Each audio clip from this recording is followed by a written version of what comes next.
Bienvenue à Bibliothèque Médicis. Et la France, comment va-t-elle la France? Est-ce qu'elle est toujours la même? Peut-être, mais en tout cas elle est en train de changer. Bibliothèque Médicis l'ausculte régulièrement et en saisit, comme vous le savez, toutes les mutations. Après la présidentielle de 2007, il est possible, je pense, d'échapper au bruit, au tam-tam et au vacarme des événements, et avec une première distance d'analyser les transformations qui avaient d'ailleurs déjà commencé et dont nous avions parlé avec Monique Cantos-Perber. De nouvelles élites sont apparues, c'est l'avis de Stéphane Fuchs. Avec votre équipe, vous faites le portrait d'une génération qui s'ignore. Les nouvelles élites chez Plon, elles héritent, dites-vous, d'une France en miettes. On va le voir. Les moyens et les réseaux de communication se sont renouvelés, renforcés. Marie-Laure Sauty-de-Chalon, vous publiez aux éditions Nouveaux débats publics. Média, votre public n'est plus dans la salle. Il est où alors? Il n'est pas dans la salle, il est partout.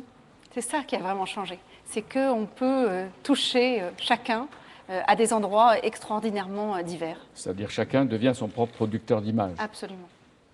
Et un créateur, d'une certaine façon, il peut devenir un créateur. D'une certaine façon, il peut devenir un média lui aussi. Et alors, les médias reflètent la société française, ils l'imprègnent et ils l'influencent aussi. Bien sûr, et le rôle des médias est plus important que jamais, évidemment. Pourquoi ? Simplement, on ne retrouve pas, parce que justement, il y a besoin de trouver des colonnes vertébrales, il y a besoin d'aller chercher des opinions. Et puis, il faut interagir avec ces opinions. Alors, autrefois, à France Télévisions, vous présidez Marie-Laure Sauty-de-Chalon, aujourd'hui l'agence Aegis Média France, c'est-à-dire vous conseillez les entreprises sur la manière disons, la plus efficace de faire connaître à la fois leurs produits, leurs marques, par exemple. Oui. Sans faire trop de pub, par exemple. Renault, SFR, par exemple, Nivea. Oui. Et lui, c'est le concurrent. Non, pas exactement. On a des métiers. Oui, mais parfois on est complémentaires chez les clients. Et alors, vous aussi, vous rendez les médias responsables soit des changements ou au contraire de tout ce qui n'est pas possible de changer, c'est-à-dire des blocages? Ce qui est certain, c'est qu'on ne peut pas regarder les mouvements de la société, ce qui est en train de se transformer, sans aussi analyser la transformation des médias comme participant à ce mouvement, en étant parfois la cause et parfois la conséquence. Pour vous, le pouvoir est en miettes comme la société française. En tout cas, il y a où elle l'était. Elle l'était, plus exactement, le sentiment de cette nouvelle génération à qui on est allé tendre le miroir, avec qui on a voulu débattre, regarder comment est-ce qu'ils analysaient, qu'ils voyaient la société. C'est qu'ils disaient, au fond, nous sommes les héritiers d'une société qui a connu le sida, le chômage, le communautarisme, d'une France dans laquelle chaque pouvoir se replie sur lui-même, dans laquelle il y a plus d'élaboration collective, et au fond, une extraordinaire demande de contrat. On va entrer dans la discussion et vous me faites la promesse de simplifier, d'être plus simple pour que je comprenne. Ouais, on va essayer. D'accord, on va essayer. En tout cas, il y a une dialectique permanente entre ce qu'est le pouvoir, ce qu'est la société, ce que sont les médias. La droite le sait, elle gouverne, et la gauche, Jean-Luc Mélenchon, elle affronte un moment difficile qui était déjà apparu fortement lors de la campagne présidentielle. Et vous publiez chez Ballant « Enquête de gauche ». Il faut plus que la lampe d'Aladin aujourd'hui, non? C'est une enquête parce que j'ai voulu ne pas en rester à quelque chose qui me déplaisait, qui était une confrontation un peu personnelle, dans laquelle tout le monde est entré. C'est normal, une candidate occupe une place centrale, donc il est normal qu'elle fasse l'objet de beaucoup de polémiques. C'était votre candidate ou la candidate du PS? C'était la candidate du PS et dans les faits, ça a été la mienne. Moi, j'ai fait campagne aussi loyalement que je le pouvais et autant qu'on a bien voulu m'utiliser. J'ai fait les argumentaires sur M. Bayrou. Contre Bayrou. Ça, c'était avant le premier tour. Pas de chance, avant le premier tour. J'ai pas de chance, je croyais être au cœur de l'action. Je fais les fiches et puis 15 jours après, on nous annonce qu'on va s'allier avec lui. Bon. J'étais naturellement. Vous avez changé la nature des fiches? Non, j'ai pas refait de fiches. Et vous les avez gardées, les fiches sur les centristes, ou vous pensez qu'il faut les adapter aux situations qui vont arriver? C'était très plaisant à faire comme travail parce qu'on entre dans la matière vive des programmes. Donc, ça s'appelle une enquête de gauche parce que c'est une enquête d'abord, enquête sur l'état de la social-démocratie, cette tarte à la crème du discours socialiste. Oui, d'accord, mais c'est enquête. Oui, il y a l'enquête et l'enquête, on a compris. Oui, c'est un jeu de mots, vous voyez, monsieur Le Cavache. On peut comprendre, on peut comprendre, monsieur le sénateur Mélenchon. Merci, monsieur Le Cavache. Mais il y a une phrase de Stéphane Fuchs qui devrait vous rassurer, il dit « À bas le consensus », vous vous rappelez, le conflit, à condition qu'il soit bien géré, n'est pas destructeur, il est créateur. Absolument. Écoutez, ça date du 5e siècle avant notre ère. Démocrite disait « le conflit est père de toutes choses ». Voilà. On ne peut pas... Là, vous êtes gâté. Mais bien sûr, parce que l'esprit humain ne captera jamais une vérité. Les choses ne disent pas de vérité. Il faut la rechercher et elle est toujours transitoire. On ne peut y parvenir qu'avec des éclairages contraires. Et puis après, à chacun d'aller avec sa lampe et trouver son chemin. C'est pourquoi la politique qui consiste à mettre tout le monde dans le même panier et dans le même gouvernement est absurde et antidémocratique. On y viendra tout à l'heure. Emmanuel Todd, merci d'être là. Vous, c'est le long terme qui vous intéresse. Et tous les pays sauf la France. Ouais, ben non, mais je veux dire la France, puisque vous avez parlé de la démographie française aussi. Vous publiez au Seuil le rendez-vous des civilisations dans la collection de la République des idées. Avec mon co-auteur. Qui est démographe de l'INED, Youssef Kourba. J'avais envie évidemment de le citer, il mérite, parce que vous avez travaillé ensemble. Aux théoriciens du choc des civilisations, vous répondez non, il n'aura pas lieu, il n'a pas lieu. Il y a beaucoup de gens qui pensent que nous sommes en plein dedans et qu'il faut s'attendre plutôt à un rendez-vous entre les civilisations de la chrétienté et de l'islam. Oui, c'est-à-dire, en fait, on est parti finalement d'une problématique assez française, c'est-à-dire cette espèce d'islamophobie qui s'est répandue ces dernières années, je dirais, dans les hautes sphères de l'intelligentsia et un peu partout, avec cette tendance à essentialiser l'islam, à dire l'islam est comme ci, la chrétienté est comme ça, opposer les deux. Perspective qui n'a absolument aucun sens pour des démographes. Puisque quand on est démographe et quand on travaille sur le monde musulman, Youssef Kourba est l'un des très grands spécialistes de la démographie du monde musulman, on se rend compte que l'ensemble de ce monde est engagé dans une transformation culturelle et démographique de grande ampleur et que pour un démographe, le monde musulman n'existe déjà plus. C'est-à-dire vous avez des pays comme l'Iran, la Tunisie, l'Azerbaïdjan, qui ont des indicateurs de fécondité très proches de celui de la France, c'est-à-dire le nombre d'enfants par femme est égal à 2 ou inférieur à 2. Vous avez quelques retardataires comme le Yémen qui vont être à 6 ou quelques pays musulmans d'Afrique noire. On va en parler tout à l'heure. Mais ça, vous l'avez dit à Ben Laden ou à Al-Qaïda? Parce que, est-ce qu'ils le savent, ce qui est en train de se passer? Et aux intégristes, vous le savez? Non. Ils le savent? Vous n'êtes pas consultant en communication? Non. Je veux dire, il y a dans le livre une théorie de la crise de transition. C'est-à-dire qu'on essaie d'expliquer que l'une des choses qu'on a du mal à comprendre maintenant, c'est pourquoi est-ce que des pays dont le taux d'alphabétisation augmente très vite, le monde musulman actuellement, pourquoi est-ce que des pays où la fécondité baisse passe par une phase de crise. Je pense qu'on va être amené à parler du progrès. Donc le progrès a sa face positive, rose, c'est le progrès des Lumières.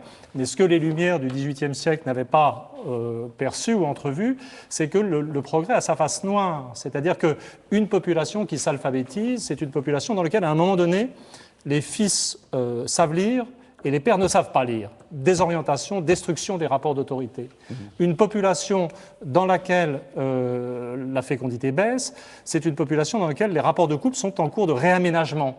Et donc le rapport homme-femme est bousculé. Et donc c'est une population qui est désorientée. Et le monde musulman est dans cette désorientation. Donc on s'inquiète, on essentialise, mais l'Europe a traversé ça, et ça a fait beaucoup plus de morts en Europe. Je veux dire, ce qui se passe en termes de violence de transition dans le monde musulman n'est rien du tout. Je veux dire, si on fait la somme de la réforme protestante, des révolutions françaises, anglaises, de la Première Guerre mondiale, du nazisme et de la Deuxième Guerre mondiale, je veux dire, le monde musulman, en termes de mortalité de transition, je parle en démographe, est très très loin du compte. Le démographe se dit ils peuvent continuer. En attendant qu'ils sortent de la transition, ils peuvent continuer. Continue à quoi? À être violent, non, il y a des pays. Non, je veux dire, le modèle démographique et culturel permet, je dirais, de faire des diagnostics précis sur la situation à un moment donné d'un pays. Vous prenez un pays comme l'Iran. Actuellement, on va assister à des campagnes de diabolisation de l'Iran avec son président qui raconte n'importe quoi, c'est ça. Mais la population. Mais il raconte n'importe quoi ou pas? Oui.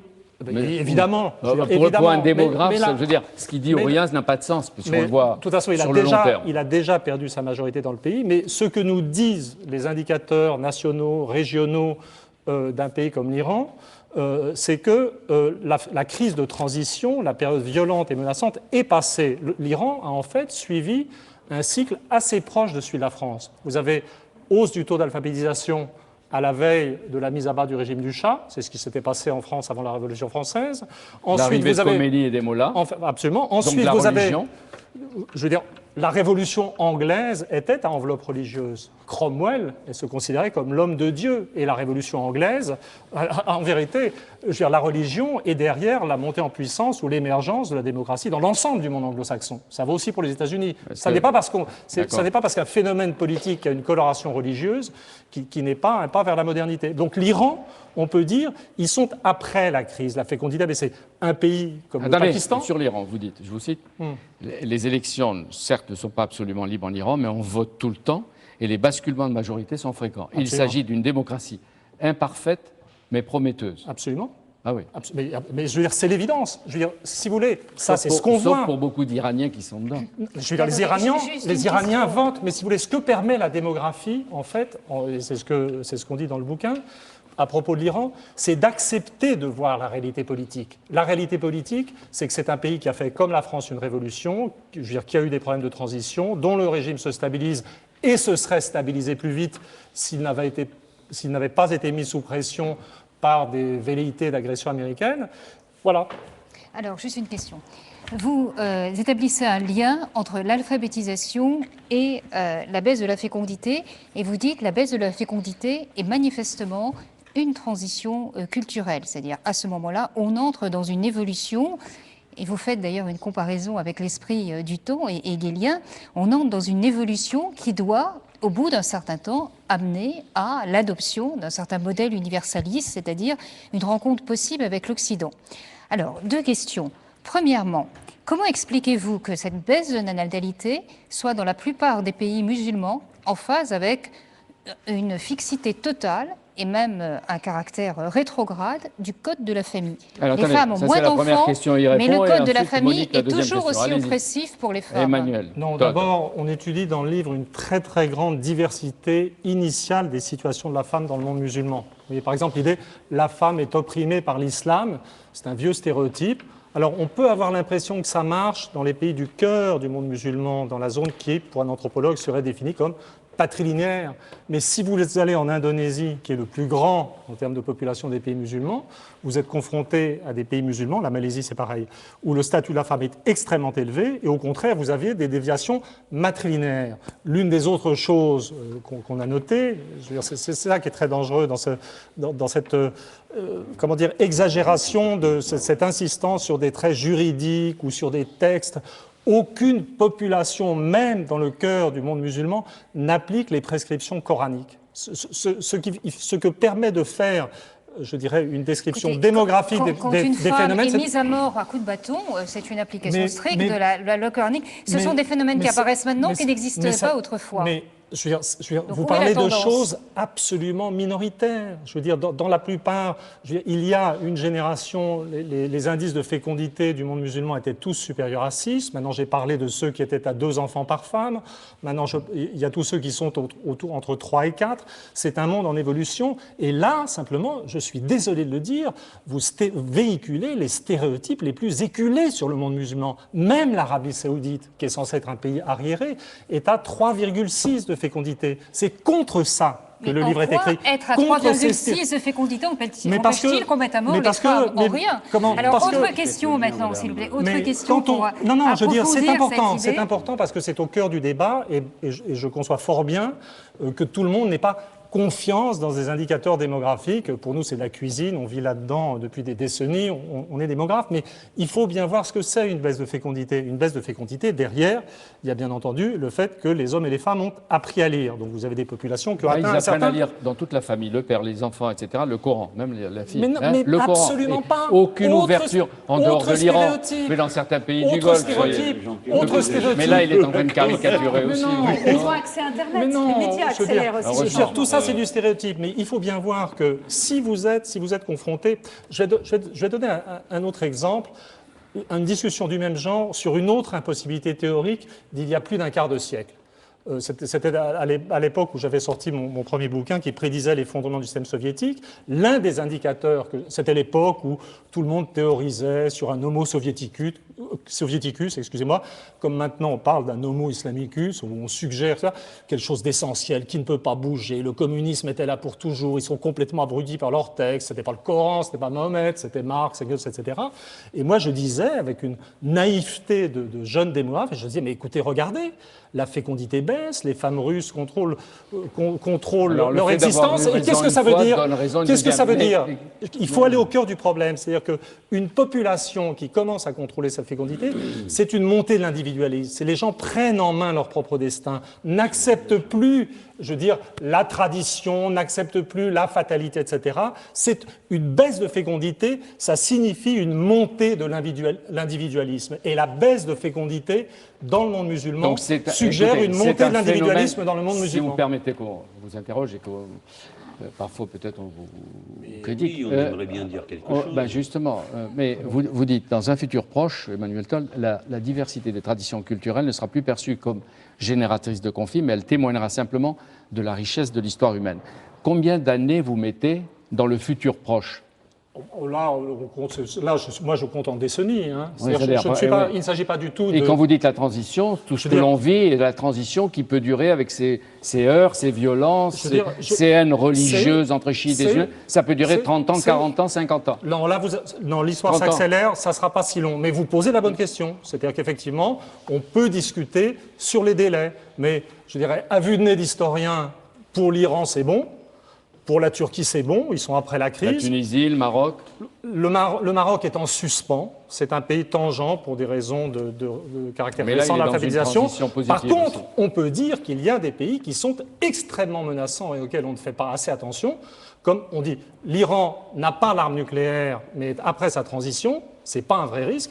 Par contre, le Pakistan, qui possède l'arme nucléaire et qui entre dans sa transition, et dont le système familial présente, je ne peux pas rentrer dans les détails, certains aspects particuliers assez menaçants, le Pakistan est un vrai risque pour le futur immédiat. Je veux dire, le livre n'est pas un livre de bonnet qui pense que tout va bien. Quelques décennies. Mais grâce à Internet, au réseau, à la télévision, etc., il y aurait peut-être une accélération. Mais pendant ces 20 ans, 30 ans, qu'est-ce qu'il va y avoir comme sacrifié ? Non, je veux dire, mais c'est l'histoire. Non, je veux dire, on peut, effectivement, il ne s'agit pas, on ne peut pas adopter une attitude, se dire, nous avons développé des lois, on voit des lois, il faut y passer, ça risque d'être un peu moins terrible qu'en Europe, etc. On peut quand même aider, c'est-à-dire que l'attitude, les pays d'Europe, les États-Unis, la Russie, la Chine ont traversé ces étapes avant. L'attitude qu'on adopte vis-à-vis du monde musulman a une certaine importance. C'est-à-dire qu'on peut adopter une attitude de compréhension et d'explication et d'apaisement, et on peut aider, puisqu'on a cette expérience des violences de transition, à condition de pouvoir avoir de l'influence. On peut faire les imbéciles. On peut envoyer des armes, on peut multiplier les soldats, etc. Non, on peut et agresser, il faut pouvoir dramatiser cette crise, et c'est exactement ce qu'on est en train de faire. Il faut pouvoir encourager les idées à pénétrer. Or, elles n'entrent pas. Sinon... Bon, alors, Jean-Luc Mélenchon. Moi, le plus grand respect pour la capacité d'analyser des phénomènes objectifs qu'a M. Todd et dans son livre en compte. Donc, on doit en tenir compte, pas balayer ça d'un revers de main. Et c'est plutôt des bonnes nouvelles. Pour moi, la meilleure nouvelle, c'est de rappeler qu'aucun être humain n'est réductible à sa religion, à sa nationalité, et que sa puissance universelle demeure intacte. Bien.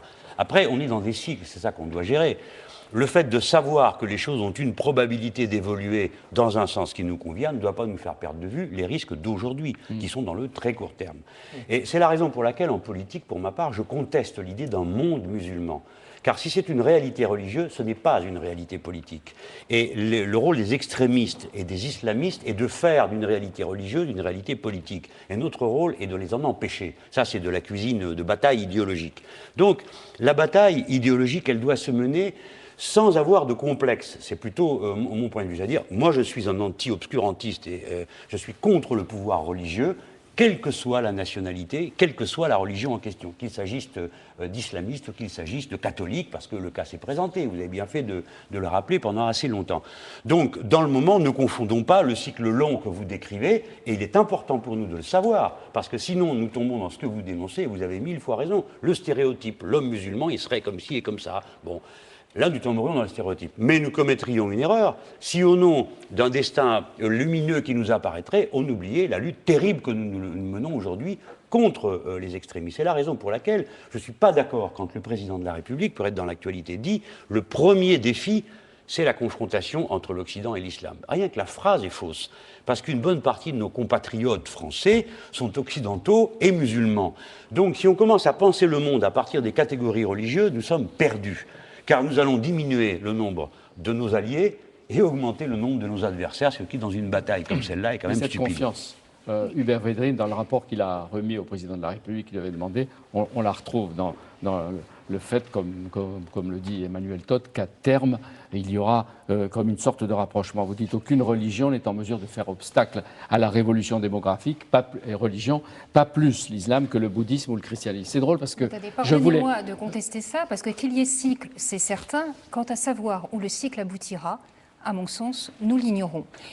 Nous avons constaté la pénétration de la technologie la plus sophistiquée dans le monde musulman. Et je vous accorde que c'est une façon de parler qui est fort peu satisfaisante. Nous avons depuis 25 ans constaté la pénétration de la technologie et des acquis scientifiques. Nous aurions pu penser que technologie, adoption de la technologie, signifie progrès.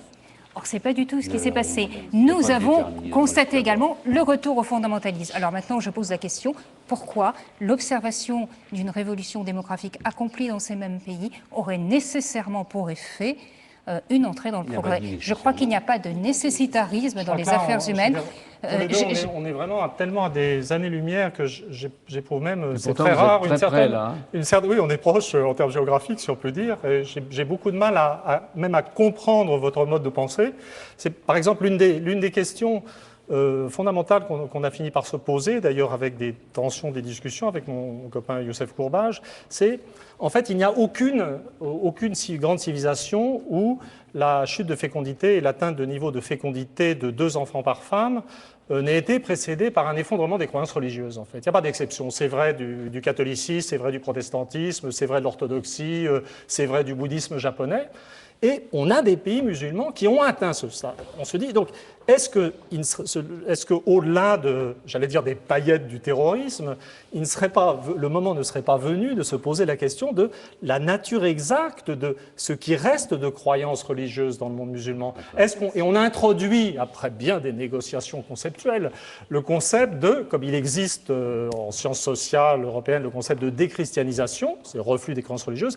Est-ce qu'il ne faut pas commencer à faire l'hypothèse que dans certains pays du monde musulman très avancé, quelque chose comme une désislamisation ne serait pas en route. Mais ça va très vite et les concepts n'ont pas suivi. C'est pour ça vraiment on est tellement loin que... Juste une question pour nous rapprocher.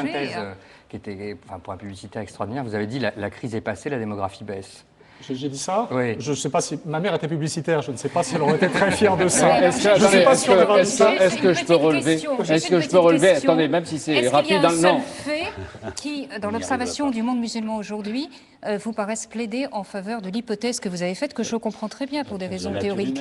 Le problème, c'est que les faits ne rejoignent pas votre hypothèse. Mais je suis désolé. Je veux dire, c'est des pays où il se passe le genre de choses qui s'est passé en Europe. Je veux dire, excusez-moi, mais vous auriez fait une description de l'Angleterre révolutionnaire du XVIIe siècle, de la France révolutionnaire du XVIIIe, ou de l'Allemagne à l'époque de Luther ou à l'époque de la crise nazie, vous allez dire « Oh, rien ne semble indiquer que ces pays changent dans un sens positif. » Il y avait des philosophes, il y avait vraiment une polémique religieuse très forte. Je ne constate rien de semblable. Je veux dire, il y a des gens qui évoquaient, ça n'est pas ma tendance, mais il y a des gens qui évoqueraient la terreur et les millions de morts des guerres révolutionnaires. Est-ce que je peux vous demander de corriger peut-être les paillettes du terrorisme? Comment? Les paillettes. C'est dans l'improvisation, mais je suis sûr que ça va choquer. J'ai essayé de faire passer dans mon ton de l'ironie. Bon. Et visiblement, j'ai raté. Non, mais pensez, parce que ceux qui écouteront, les paillettes, beaucoup de gens diront les morts tous les jours, 50 morts, 100 morts de leur pays. Je m'excuse. Je suis le démographe pour voir les choses à long terme. Je vais vous dire comment pense un démographe. Je veux dire, on est confronté à l'anniversaire du terrible attentat du 11 septembre qui a fait des milliers de morts, et un personnage comme Oussama Ben Laden est responsable de milliers de morts. Et je suis capable de compter ça. Mais si on veut être moral et sérieux, on doit dire aussi qu'un personnage comme George Bush est responsable en Irak de centaines de milliers de morts. Donc il ne faut pas, si on fait de la morale, on fait de la morale jusqu'au bout. Si on se définit comme occidental, on se définit comme, ce n'est pas mon cas, je me considère comme européen et français, on se définit comme occidental jusqu'au bout, et on doit admettre que nous sommes toujours responsables de centaines de milliers de morts par la violence. D'abord, on l'a dit. Attendez, Jean-Luc Mélenchon, on ne loupe aucune occasion de rappeler aux Américains les plus officiels que la guerre d'Irak a fait beaucoup plus de morts, malheureusement, mais que l'attentat de New York. Il y a 3 750 soldats américains qui sont tombés, il y a 28 000 blessés et blessés graves, sans compter les populations qui sont tombées, qui ont été victimes de bombardements, etc. On est conscient de ça. Mais des paillettes, on essaie d'oublier les paillettes. Mais ce qui est extraordinaire dans cette émission, et ce qui montre la passion du démographe, on peut voir les choses à très long terme, avoir une vision sur 20-30 ans, c'est que l'émission, je voulais la commencer sur la situation française. Celle telle que vous avez tout emporté, pas encore submergé, on va y veiller, mais vous avez tout emporté. Mais je pourrais. Ce qui est extraordinaire aussi, c'est que l'émission est sur la démographie, parce que est-ce que le problème de la gauche, c'est pas aussi la démographie? Ben oui, mais tous les problèmes politiques, on va le laisser souffler un peu, parce que c'est vrai. Emmanuel Todd avait raison déjà il y a longtemps, mais si on recommence à parler des problèmes des retraites, des problèmes de l'immigration, on va rejoindre la démographie. Alors, encore quelques minutes, souffler, et on va laisser demander à Stéphane Fuchs, les nouvelles élites, la société change. Mais elle avait commencé à changer. Et vous aviez même écrit un livre, vous étiez venu présenter, la société de défiance et une société en dépression. Elle change. Elle change. Et à quel signe? Non, mais d'abord, ce qui est neuf, c'est que d'habitude, les changements dans notre pays procèdent du politique. C'est lui qui les initie, c'est lui qui crée le mouvement. Or, cette fois-ci, le politique donne à voir un mouvement qu'il n'a pas initié. Dans la réalité, la société française, comme elle ne cesse jamais de changer, avait commencé un renouvellement générationnel, avait vu de nouvelles élites qui sont issues d'un nouveau parcours face à l'histoire et face à la France. C'est une génération qui est née avec le sida, avec le chômage, qui était avec la fin des idéologies, qui n'a pas pensé le rapport au monde de la même manière que ses aînés. Cette génération, petit à petit, dans la société économique, dans la société civile, dans les médias, elle a pris les responsabilités. Puis tout d'un coup, arrive l'élection présidentielle, s'installe un nouveau gouvernement et une sorte de catharsis donne à voir un renouvellement générationnel dans la société française, mais encore une fois... Et qui était en préparation depuis longtemps. Qui était en On mouvement. voit dans le livre qu'une de vos cibles, c'est aussi la génération 68, qui met du temps à s'en aller. Vous aussi, vous cédez peut-être un peu à la mode, avec tout ce qu'elle a apporté ou pas apporté. Mais il y a une fracture entre générations. Et alors, les 30-45 ans craignent de ne pas trouver leur place dans cette succession de générations. Ils se demandent quel va être leur rôle. Ils sont derrière une génération qui s'est installée au pouvoir en ayant le sentiment que tout ce qui était possible avait été accompli, qu'au fond, il n'y avait plus rien à tenter. Et donc cette génération était aussi une génération du renoncement. Non, ils sont nombreux. Et en même temps, c'est une génération, et c'est ça qui m'a intéressé, parce que si ça avait juste été la rencontre avec une génération qui critiquait la précédente, quoi de plus normal, qui installait aussi un rapport au pouvoir différent, une pratique du pouvoir qui est différente. Elle n'est plus fascinée par le pouvoir, elle n'est pas fascinée par ses ors et par ses symboles, elle est intéressée par l'action, elle est plus dans l'être que dans le paraître, elle est plus dans l'action que dans l'image. À ce sujet, vous les appelez les alter-élites, donc je suppose que ça ne veut pas simplement dire que ce sont d'autres élites, mais qu'elles ont une manière différente de devenir l'élite. Et ce qui est très frappant dans la manière dont vous les décrivez, c'est qu'elles ne constituent pas un groupe homogène. Alors que dans les types de générations précédentes, nous avions les notables, ou bien les bourgeois, ou bien les révolutionnaires devenus bobos et tenant en effet tous les postes de pouvoir. Là, au contraire, c'est extrêmement diffracté, extrêmement polymorphe. C'est d'abord ça qui nous fait faire le livre. C'est-à-dire qu'au fond, nous, notre métier est en général de favoriser la communication entre les différents lieux d'expression de la société française, que ce soit les citoyens, les élites économiques, politiques, médiatiques. Et on a constaté qu'en réalité, on était rentré dans un monde d'incommunicabilité, que chacun s'était replié sur son propre espace, que le monde politique vivait refermé sur lui-même avec ses propres codes, que le monde médiatique idem, et que le monde économique, lui, regardait un espace-temps qui était différent. Il était dans la mondialisation, il regardait le monde différemment. Et en même temps, évidemment, Quand tout d'un coup, chacun comme ça se replie sur lui, que ça crée une société fragmentée, une France en miettes, il y a une demande, un désir de retrouver du débat, de retrouver de la pensée pour la société, et pas simplement pour ce que l'on fait chacun à son petit niveau. Alors ces élites... L'élection présidentielle a montré ça, c'est-à-dire que 5 des meilleures audiences, des 20 premières audiences télé, sont des audiences sur la politique. C'est complètement surprenant. Ça s'est poursuivi depuis, puisque l'audience de tout ce qui est l'information n'a pas baissé depuis l'élection précédente, comme si tout d'un coup on avait redonné envie d'avoir envie, on s'était redonné les moyens d'enfin faire des débats. Stéphane Fuchs, c'est pourquoi vous écrivez le vrai leader d'opinion aujourd'hui est l'homme de la rue et la concierge manipulée par des producteurs d'obscurantisme. Parce que dans une société qui est d'abord une vidéocratie, l'émotion est plus forte que la raison. Et que la personne qui pleure à la télévision est beaucoup plus forte que celui qui vient essayer de tenir un discours raisonné et raisonnable.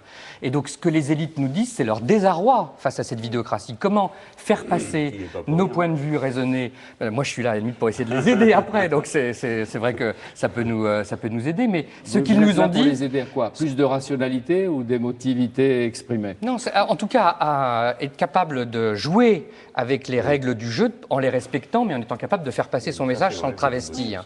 Mais Stéphane aussi, on est tous des concierges.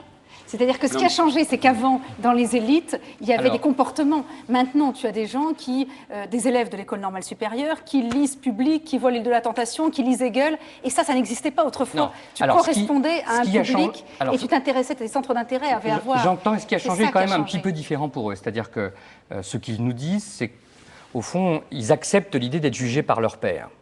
Et qu'on est dans une société dans laquelle le pouvoir n'est plus absolu, que plus personne n'est à l'abri d'un jugement, jugement des marchés, jugement des électeurs, jugement des lecteurs, et que tout le monde est jugé tout le temps en permanence, et qu'au fond, ça crée un rapport aux autres qui est différent.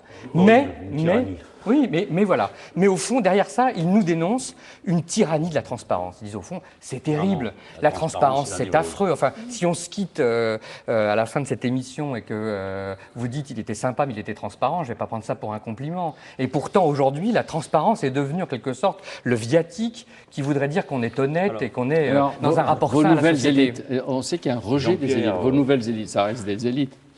Oui, ça reste des élites et en même temps, elles ne sont pas des élites comme l'étaient les élites précédentes. Parce que d'abord, il y a deux choses. La première, c'est qu'elles ne se pensent pas dans une action collective, elles ne se pensent pas comme une génération. Ce qui était pour moi très frappant et même très touchant, c'est qu'au fond, toutes ces personnes qu'on a interrogées étaient à la fois touchées, intéressées et avaient plein de choses à nous dire, et puis toutes nous ont dit la même chose. Mais pourquoi est-ce que tu m'interroges moi? Parce qu'au fond, je ne représente que moi-même. Je n'ai rien à dire en tant qu'élite. Mais bien sûr. Je ne suis pas une élite moi-même. Non mais Jean-Pierre, c'est là que je veux dire, la démonstration est brillantissime et contient des tas de choses qui aident à penser. Mais au fond, toute la superstructure politique est à la recherche de catégories pour expliquer le réel. Donc lui, il invente la catégorie génération. Mais la génération, ça n'existe pas, ça n'a jamais existé. Ça existe que dans les sociétés récessives. Par exemple, pardon la comparaison... Mais moi, j'ai toujours entendu dire qu'avec Julien Drétoux, vous faisiez partie de la génération Mitterrand. À l'époque, vous n'avez jamais gueulé contre ça. Attends. Ça, c'est une simplification réelle. Publicitaire. Mais non, le terme de génération, si ça situe par là, je vais te dire l'endroit, monsieur El Kabbach, où ça existe aujourd'hui, c'est dans les tribus en Nouvelle-Calédonie, où la tradition veut que quand quelqu'un fait l'idiot, toute sa génération est punie par les anciens. C'est donc, ça correspond à une structure extrêmement, pardon de le dire, à mes yeux, archaïque. Bon, ça n'existe pas. Et d'ailleurs, en rendre compte les réactions des gens que tu interroges. Oui, mais alors, en même temps, laisse-moi te dire ce qu'ils nous disent, c'est ça qui est fascinant, c'est qu'ils nous disent, je ne parle qu'en mon nom propre, les élites et la génération, ça n'existe pas. Et puis en même temps, ce qu'ils nous disent est extraordinairement cohérent parce qu'ils nous disent tous la même chose. Mais parce que... et ce qu'ils nous disent est extraordinairement différent de ce que nous dit la génération précédente et de ce que nous dit la génération suivante. Tu ne fais que constater à cet égard que génération après génération, nous sommes matricés par un environnement culturel. C'est ça que je veux dire. Ce qui m'intéressait, c'est qu'il n'a jamais été créé de solidarité autrement que par une action qui vient de l'extérieur. Et quand tu dis que le prescripteur de normes, c'est la concierge, c'est très sympathique, c'est pas très, mais c'est pas très juste. Le prescripteur de normes. En même temps, il dénonce les producteurs d'obscurantisme. Voilà. Il faudrait nous dire qui sont-ils. Qui sont-ils? Les producteurs d'obscurantisme, c'est d'abord les médias et la télévision pour une part. Et la pub aussi, non? Mais la pub... Vous dites ça doit intéresser Marie-Laure. Elle est finie l'ère de la démagogie du tout publicitaire. Oui, bien sûr. Et on est passé à quoi? Dans la tendance longue aussi. Dans la tendance longue. Voilà l'influence de la New Touch. Attendez. Mais non. Est-ce qu'il y a des clés, vous dites qu'il y a des clés, de la relation entre ces élites et la société? Vous en définissez 5, vous vous en souvenez? mais je m'en souviens, mais je voudrais revenir sur la... D'abord, vous répondez et vous lui répondez ensuite. Je voudrais revenir sur cette question parce que c'est la question centrale.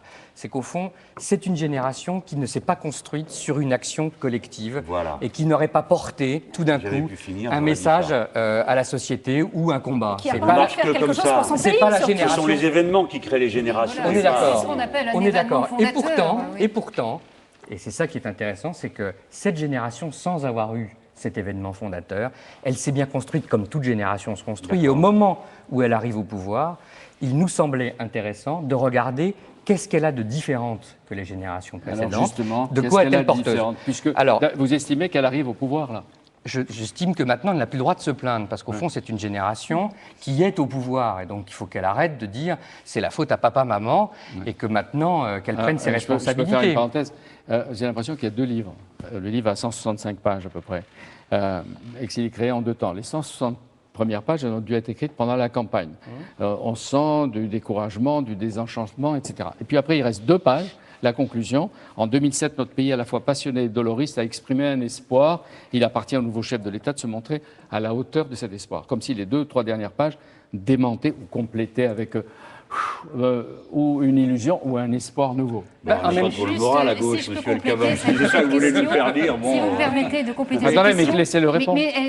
J'ajoute quelque chose à la vôtre, simplement. Pensez-vous qu'il y aura une génération des gens qui ont eu 20 ans lorsque Nicolas Sarkozy est arrivé au pouvoir, comme il y avait une génération des gens qui ont eu 20 ans en 68 ou une génération des gens qui ont eu 20 ans en 81. C'est mécanique, c'est naturel. Non, parce que... Ceux qui ont 20 ans en auront 40, ça c'est à tous les coups. Mais qui auront le sentiment de faire partie, d'être dans le même mouvement de l'histoire, comme les gens qui ont eu 20 ans en 68 ou les gens qui ont eu 20 ans en 81, quand Mitterrand est arrivé au pouvoir, avaient très fortement ce sentiment. En tout cas, et la conclusion n'était heureusement pas écrite avant la fin du livre, ce que cette élection nous a montré, c'est qu'il y avait l'envie d'avoir envie.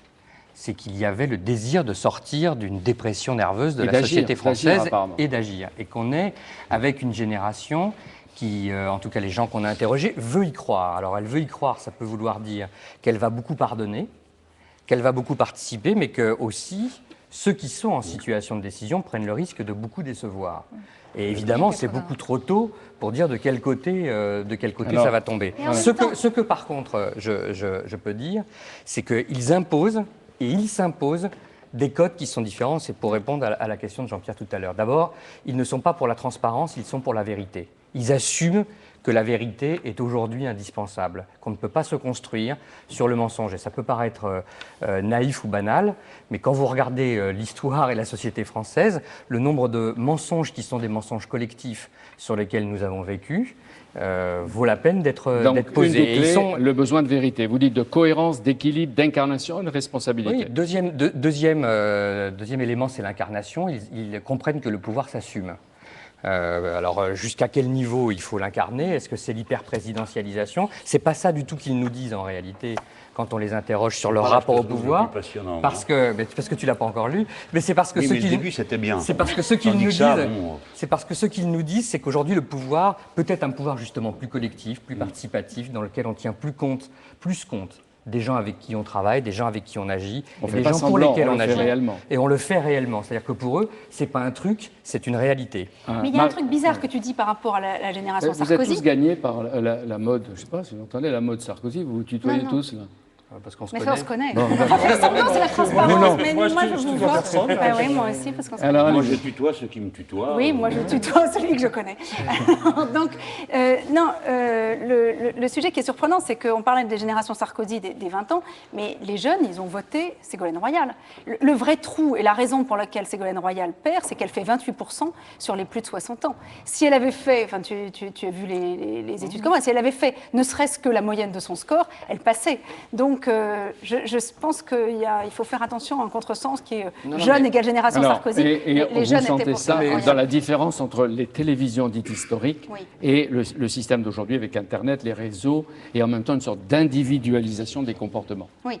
Alors, en même temps, c'est intéressant parce que la campagne ne s'est pas faite sur Internet. C'est-à-dire que ce qu'on a vu, on avait beaucoup prédit parce que la campagne sur le non, elle s'était faite sur Internet. Les médias étaient verrouillés, ils étaient tous en faveur du oui. Donc, tout à coup, pratiquement tous. J'étais démocratique et ouvert. Oui, c'est ça. Mais enfin, ils étaient tous... Est-ce que vous oseriez accuser la presse d'être partiale?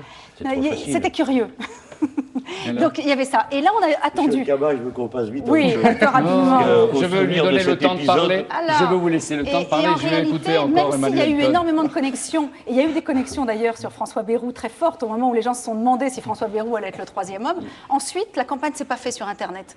Mais on voit quand même qu'il y a un poids des blogs qui deviennent très, très importants. Vous dites, ça on l'a constaté, que l'univers des médias a changé autant en 10 ans qu'en, je sais pas, 50, 100 ans. Oui, c'est ça, c'est la consommation. Avec une accélération. Et Internet, c'est une révolution. Oui. Ce n'est pas une évolution. Voilà. Et il y a les aspects négatifs, le pire, mais en même temps, il y a toute cette possibilité de connexion, de réseau de connaissances. Voilà. Mais il y a quelque chose qui est décevant pour les élites. C'est que l'augmentation d'Internet, elle ne s'est pas faite sur ce que les élites espéraient, c'est-à-dire le débat, l'actualité, etc. Aujourd'hui, il y a 10 millions de connexions par mois sur l'actualité. Il y a 30 millions de connexions par mois sur les people. Les sujets qui intéressent les gens sur Internet, c'est le téléchargement, le cinéma, la musique, les people. Sans compter toute la production de commérages, ragots, rumeurs qui rejoignent. C'est très important parce que... c'est plus du tout la même d'abord, vous avez 1 million de fois raison. Moi, j'ai essayé toujours de participer aux derniers médias qui existaient, les radios, les télés, l'Internet. J'y suis allé en me disant, ça va être réservé à quelques-uns. C'est complètement faux. Et vous avez raison de dire, le blog change tout. Pour moi, je le sais en politique. Mais après, ce sont des êtres humains. Et je le rappelle, le commérage, ce sont les études scientifiques, ça fait partie des fondamentaux de l'activité humaine.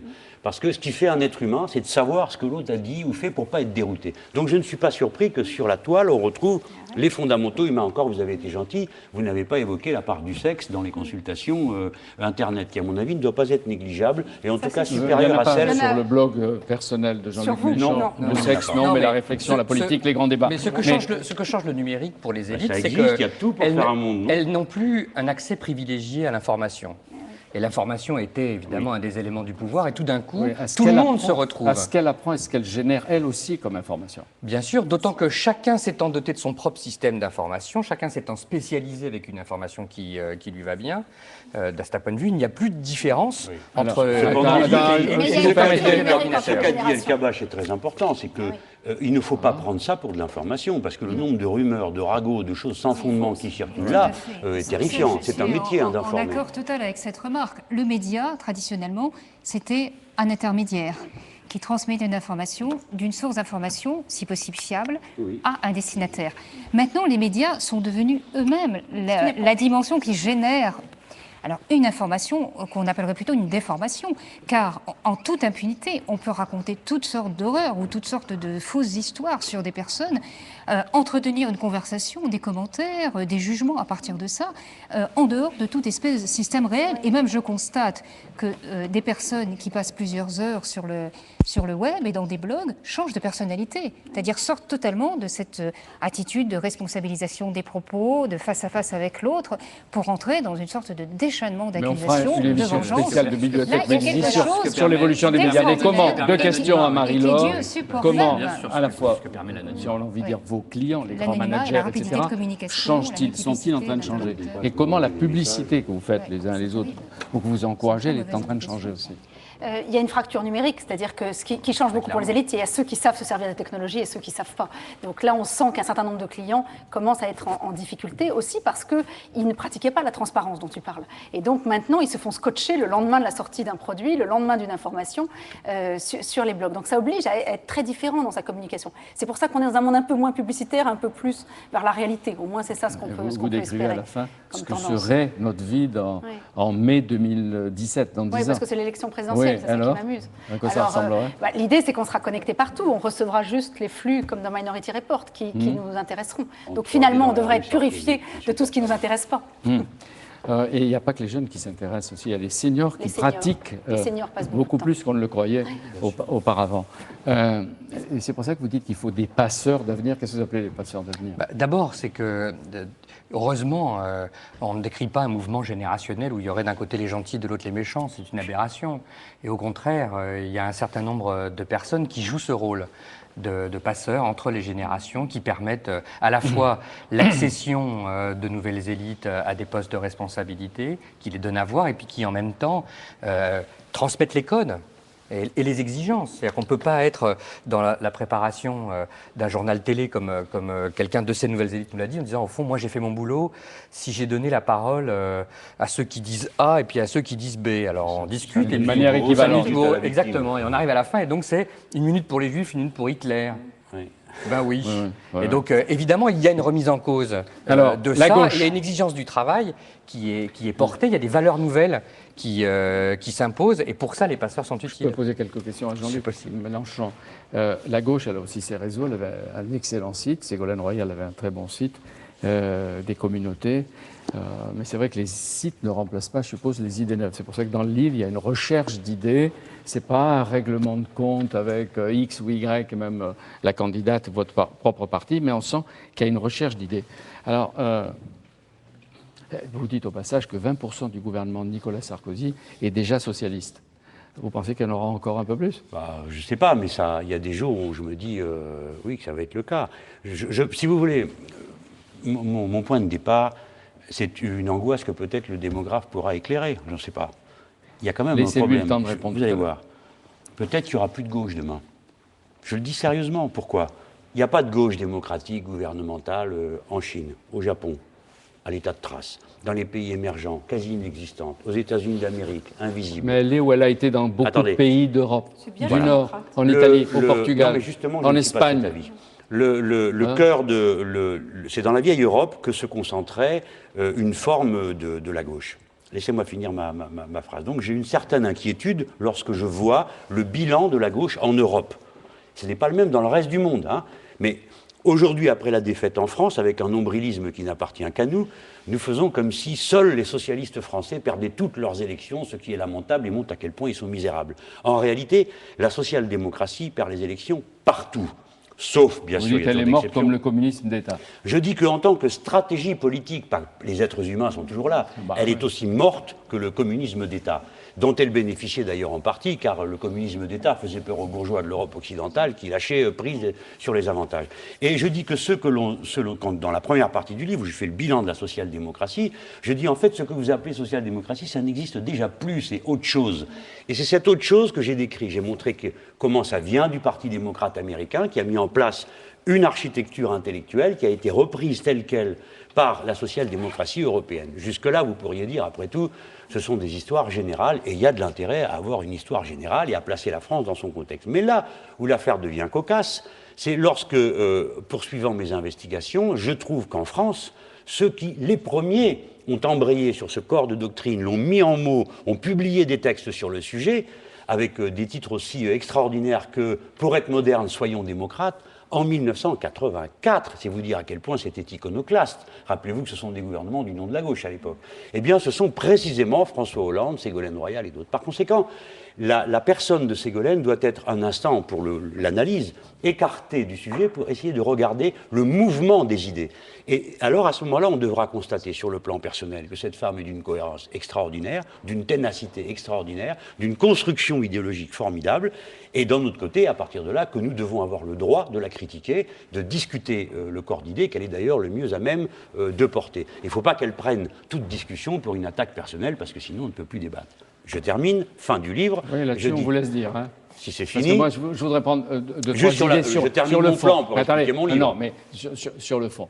On va prendre un ou deux exemples. Non, je n'ai pas dit la fin, Jean-Pierre. Souffrez juste une seconde. Donc, une fois qu'on en est là, je dis. Les gens achètent le livre. Ben, bien sûr.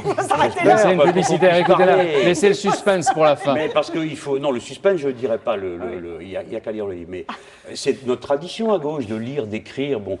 Donc, à la fin, je dis il y a un espace, en France en tout cas, et dans le monde, regardez l'Amérique latine, il y a un espace pour le socialisme historique, celui qui a l'intention de remettre en cause les sociétés les sont normes différentes, la démographie doit être différente. Attends, il va y arriver. Bien sûr. Bon, je peux vous Alors, poser deux oui, questions. je vous en prie. Non, voilà. Est-ce que vous écouterez, peut-être vous suivrez, les prochaines recommandations de la commission Jacques Attali, qui était un proche de vous, etc., et qui est chargé avec 40 experts internationaux d'essayer de trouver les moyens de libérer les croissances. Par exemple, il dit, et on l'entendait dimanche dernier sur Europe, il faut travailler. Déjà trouvé, alors. Attendez, il faut travailler davantage, plus de 35 heures, quand les métiers ne sont pas pénibles. Plus que, à terme, 61, 62 ans, c'est-à-dire allonger la durée du travail. Et il dit que l'allongement de la durée du travail devrait être une revendication positive des salariés. Écoutez, je vais d'abord avoir une première réaction. Si c'est pour dire ça, c'est pas la peine de réunir 40 experts internationaux, parce que c'est déjà dans le programme de M. Sarkozy et dans le rapport de M. Camp-Dessus. Donc là, on perd son temps. Alors donc, on peut aller au fond, parce que c'est pas l'appliquer. Non, on peut peut-être d'abord y réfléchir et accepter que des points de vue différents s'expriment. Car il y a une espèce... bien sûr. Là, c'est le cas. Mais reconnaissez, Jean-Pierre, que c'est quand même pas le cas partout. Tout ça est martelé du matin au soir comme des évidences. Et c'est tout juste si on nous laisse le droit de le discuter. Bien sûr que non, qu'il ne faut pas faire ça. La revendication de travailler plus longtemps, si elle signifie par exemple que l'on cesse dans notre pays d'exclure du travail les premiers, ceux qui ont 50 ans et plus et jusqu'à 60 ans, alors oui, c'est une bonne chose. Mais s'il s'agit de faire travailler plus longtemps les gens, que faisons-nous, sous prétexte d'équilibrer les régimes de retraite? Nous transférons à nos enfants le poids de la pauvreté des anciens en 2025. Parce que c'est ça qui se passera, Jean-Pierre. C'est-à-dire que nous allons avoir des hordes de pauvres, de pauvres âgés, que nous trouverons dans des sous-emplois, que nous trouverons dans la rue. C'est ça qu'on est en train de faire. Donc il faut prendre vite des mesures. Il faut partager la richesse d'aujourd'hui et celle de demain. Le pays est plus riche qu'il n'a jamais été. Entre 1980 et aujourd'hui, 795 milliards d'euros de plus ont été produits. On peut quand même partager pour donner à chacun au moins de quoi vivre dignement. Les fonds souverains, les fonds spéculatifs. À terme, monsieur le sénateur Jean-Luc Mélenchon. Je vois pas la différence qu'il y a entre l'obscurantisme qui consiste à dire qu'on ne peut rien faire pour l'avenir et ensuite aller se plaindre que les musulmans sont fanatisés. Alors, PS, c'est la même chose. Sénateur PS, est-ce qu'il faut à terme un même régime de retraite pour tous en isolant et en aménageant les emplois pénibles, dangereux, etc. Est-ce qu'il doit, vous, au nom de l'égalité, vous pensez qu'il faut un système équilibré et unique? Pourquoi vous prenez les choses comme ça? Dites ce qui est, c'est-à-dire niveler tout le monde par le bas, c'est ça que vous voulez me dire? Par le bas. Dites-le. Pourquoi par le bas? Vous ne proposez pas par le haut, Jean-Pierre. Vous proposez pas de... À partir d'une base, mais en même temps, en augmentant les cotisations de ceux qui y échappent. Voilà, je ne vais pas tourner autour du pot. Je ne suis pas d'accord pour qu'on commence cette discussion comme on le fait par les régimes spéciaux, sur lesquels je pourrais parler. Aujourd'hui, on s'en prend aux cheminots, qui sont devenus le pendant du plombier polonais dans le débat sur les retraites. Il s'agit de 18 000 personnes. D'accord ? 18 000 personnes qui ont une retraite 10% en dessous de celle des autres et qui cotisent plus. Voilà de quoi on parle depuis maintenant 2 semaines de manière emblématique, comme on dit, symbolique. Donc, c'est clair. S'il s'agissait de dire nous allons établir une fourchette dans les retraites, c'est-à-dire qu'on ne pourra pas avoir un rapport de plus de 1 à 5. Pour ma part, j'en suis partisan. Et en même temps, on dira ceux qui cotisent moins que les autres doivent cotiser autant. Par exemple ? Profession libérale, commerçants, agriculteurs. On pourrait dire ensuite, ceux qui ont des recettes exceptionnelles parce qu'ils sont PDG, retraite chapeau, salaire différé, stock option, c'est terminé. On remet ça au pot commun pour que tout le monde puisse avoir au moins de quoi faire ses vieux jours dignement. Vous voyez que des solutions, il n'y en a pas qu'une, celle qui consiste à aller peler les acquis des travailleurs. Mais comme vous ne l'avez pas fait quand vous étiez au pouvoir, participez à ce qui va se faire pour que ce soit le partage, l'équilibre et l'égalité. Écoutez, et la justice. Jospin avait mis au point une autre méthode. Désolé, je suis obligé de le dire, parce que sinon on va croire qu'en effet on n'a rien fait. Pas du tout. Jospin avait dit, regardez la courbe démographique. À cet endroit-là, nous serons dans le creux. Comment on fait pour y faire face? Son raisonnement peut-être ne valait rien, notamment parce que démographiquement, on s'est déjà planté sur le taux de fécondité moyen des femmes. Je le dis juste au passage, et apparemment, ça n'a l'air de troubler aucun de nos grands esprits qui n'ont revu aucun de leurs calculs.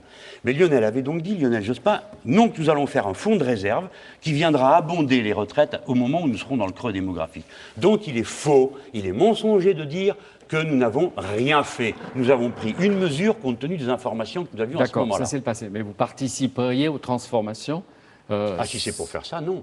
Ouais. Non, on pourra appauvrir les gens. Influencer, j'en sais non, rien. mais prendre au travailleurs. En participant au débat. Mais alors, vous, parce qu'on nous dit aussi que si on ne fait pas ces retraites, on n'allonge pas la durée, il y aura une immigration beaucoup plus forte. Alors, monsieur le démographe. Non, là, je ne vais pas parler en démographe. Je voudrais juste faire une remarque sur ce qui vient d'être dit. Je trouve que l'approche de décomposition de la gauche en termes occidentaux ou planétaires est la bonne approche. C'est vrai qu'il se passe quelque chose et il faut poser la question en termes les plus généraux. Mais le paradoxe du paradoxe dans la situation actuelle, c'est que c'est pas simplement qu'on assiste un peu partout à une décomposition de la gauche. Les démocrates aux États-Unis se sont décomposés en tant que parti de gauche avant que le PS ne se décompose en tant que parti de gauche. C'est que cette décomposition de la gauche occidentale, là on peut dire occidentale, se produit dans une phase de montée extrême des inégalités. C'est-à-dire que, je veux dire, si on était dans une situation du type 19e siècle, ce qui se passe sur le plan économique devrait mener à la remontée des partis de gauche. La réalité d'une société comme la société française ou comme la société américaine, c'est que le gros des salaires sont bloqués. Sauf s'ils font pareil, Emmanuel Todd. Comment ? Si la politique des gens de gauche est la même que celle des droits, ça vous donne que ça a donné en Amérique latine, tout a explosé. Je veux dire, je ne suis pas en train de donner une réponse. Je dis qu'il y a une question historique. C'est-à-dire qu'il y a un problème, il y a un mystère, il y a quelque chose à résoudre. Pourquoi Mais non. Pourquoi est-ce que dans cette société 8 millions d'ouvriers, 7 millions de salariés, la classe ouvrière n'a jamais été aussi nombreuse dans notre pays. On va dire jamais aussi nombreux. Emmanuel Todd. Voilà pourquoi. Je vais regarder. Et on vit le paradoxe dans l'instant. Donc on est la réalité de la situation de la France, c'est que depuis 7 ou 8 ans, les inégalités explosent. C'est assez récent. C'est-à-dire le gros 90% des gens ont des salaires qui sont bloqués ou qui augmentent de façon infinitésimale. Et non, qu'est-ce que je dis ? Beaucoup plus de 90%, 95%. Et dans les 1 à 5% supérieurs, je veux dire, on s'empiffre, on se gave. Et dans ce contexte, on a un président, je n'ai pas la vision irénique des dernières élections, il y avait quand même 4 candidats de droite. On a en comptant le candidat socialiste. Mais je veux dire, on a un gouvernement. Comment il tranche, lui ? Voilà. Je veux dire, on a un gouvernement. On a un gouvernement qui présente comme intéressant, juste et égalitaire la réforme des régimes spéciaux. De quoi s'agit-il en fait ? Il s'agit de supprimer de petits privilèges à un moment donné où les gros privilèges explosent. Et autant il paraît naturel de supprimer quelques petits privilèges, autant il paraît impensable de s'attaquer aux masses de pognon qui s'accumulent dans le haut de la société. Mais on ne sait pas pourquoi. Ça a un rapport avec l'atomisation sociale dont vous parliez tout à l'heure, avec la fragmentation. Oui. C'est ça la question. Parce que tant qu'on reste dans le déterminisme à l'ancienne, de type marxiste 19e siècle, pour ceux qui ont mal digéré le marxisme, à savoir une classe sociale produit mécaniquement son idéologie, plus elle est nombreuse et plus elle va gagner, il est clair qu'on ne comprend rien. Le fait est qu'une masse de gens ne savent plus de quel côté se tourner. Ils se tournent du côté de la droite, ça ne donne rien. Ils se tournent du côté de la gauche, ça ne donne rien. Alors en France, on joue ce numéro-là. Aujourd'hui, il y a eu une forte polarisation sur Sarkozy. Mais regardez l'Amérique latine. Je cite l'Amérique latine et à chaque fois, on me jette à la figure que je voudrais transposer. Mais je ne veux pas transposer. On dit pas ça. On dit, regardez, Michelle Bachelet, qui est arrivée présidente du Chili, elle est empêtrée dans des difficultés de gouvernement, de gestion et dans des choix politiques, économiques. Jean-Pierre Elkabbach, c'est pas le cas le plus significatif n'était pas le Chili, car elle est succédée à un président socialiste déjà après une dictature. Ce qui est intéressant, c'est de voir l'Argentine tomber dans le néant économique et politique, ressortir en rompant avec toutes les politiques libérales, en refusant de rembourser la dette et un taux de croissance de 8% par an. C'est au Venezuela. Une équipe de rugby qui bat les Français. Bon, au Venezuela, la société, on se plaint de Chavez, mais personne ne dit que si Chavez est arrivé, c'est parce que tout le reste a explosé. Pareil en Bolivie, pareil en Équateur. Ce que je veux dire, c'est que ces exemples montrent qu'à un moment donné, les catégories sociales peuvent réinvestir un projet collectif. Mais s'il n'y a pas un détonateur, il ne se passe rien. En France, alors la question que vous voulez poser, Monique Cantos-Perber, peut-être à la collectivité et à Emmanuel Todd. Ça va faire peur à Jean-Pierre Elkabbach. Non, pas du tout. Moi, je souscris tout à fait à la... Vous cherchez Chavez ou comment il s'appelle Evo Morales, Correa en Équateur, etc. Nestor Kirchner, dont est-ce qu'il y a beaucoup de paysans andins ici ou de montagnards andins? Je souscris tout à fait à la manière... Justement, n'ironisez pas, ils sont au port de l'Empire, ils sont pauvres comme jamais, ils ont eu le courage d'inventer quelque chose d'autre. Ça doit mériter notre respect. Ils auraient pu le faire depuis longtemps, parce qu'il y a des années, je les ai vus comme ça, mendier de la dignité à Cochabamba, une des grandes villes de la Bolivie. Mais figurez-vous que les 2 derniers présidents du Venezuela sont tous les 2 en prison pour corruption. L'un était social-démocrate, l'autre était de droite. Alors après, on s'étonne que dans une situation pareille, et le dernier, qui était de gauche, a fait tirer sur la foule. Alors on s'étonne et on dit, ah ben c'est curieux, ces gens-là ne supportent rien comme les autres. On conclut. D'accord, mais je n'ai pas envie de parler avec quelqu'un d'autre, je parle toute seule. Donc moi je souscris tout à fait à la question qui a été posée. Le problème de la gauche aujourd'hui est international.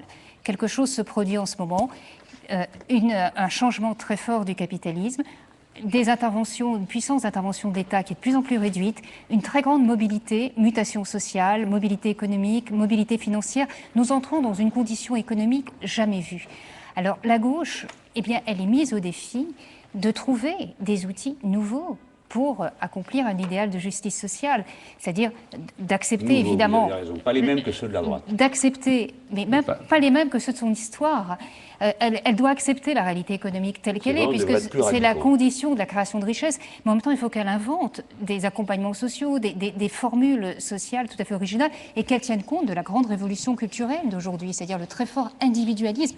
Vous dites à propos de vos élites, oh ben nous, ou plutôt ils disent de même, nous sommes tous individualistes, mais de façon collective. Ouais. Je crois qu'il résume parfaitement une des énigmes du temps. C'est peut-être une conclusion, je suis sûr qu'on se retrouvera. Lisez les livres, lisez leurs livres, parce qu'ils ouvrent des horizons et qui nous concernent tous. En tout cas, ne vous faites pas de soucis, les débats auront lieu, et des débats multiples auront lieu ici, contradictoires, vivants, et sur le fond, pas à coups de savate et pour faire amuser la galerie. Les fidèles de Bibliothèque Médicis connaissent notre intérêt pour les débats et l'engagement de Bibliothèque Médicis avec Philippe Lallemand, Anne-Marie Moreau, Françoise Mananti, Marie-Madeleine Rigopoulos. Merci au passage d'être de plus en plus nombreux, et c'est vrai, je ne dis pas ça comme une formule, à nous suivre ici, mais dans le Maghreb, dans différents pays, aux États-Unis, etc., par la chance de la diffusion aussi par la TNT et TV5 Monde. Merci de nous suivre et bien sûr à bientôt.